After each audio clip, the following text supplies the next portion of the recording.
He is lying. They're all lies. He's lying. Mr. Anderson, advise your client that I will not tolerate any more emotional disturbance. I am almost finished with Professor Hunter. There is something else I'd like to add about Kelsey's ambition. I have only a few more questions. If you'll allow me, Mr. Winthrop. Kelsey presents herself as a soft-spoken, even-tempered young woman.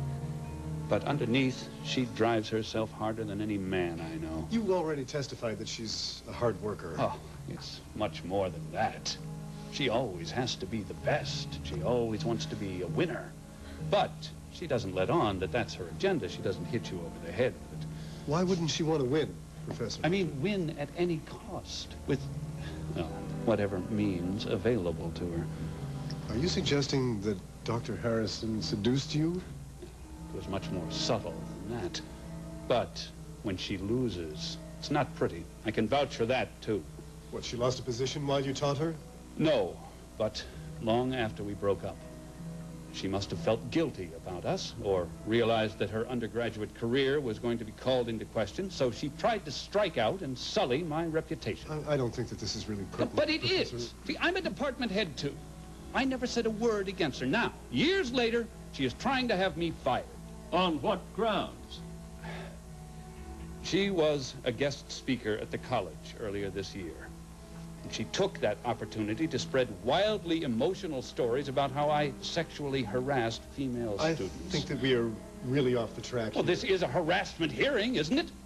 Right now, she has written letters to the Board of Trustees questioning my ethical conduct.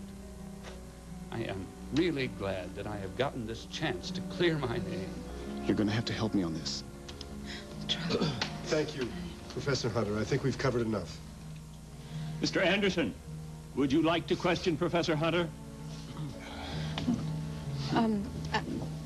I'd like to speak on my own behalf, Mr. Clark.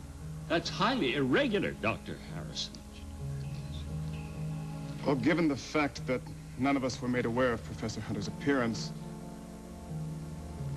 I think it's more than fitting that Dr. Harrison speak on her behalf.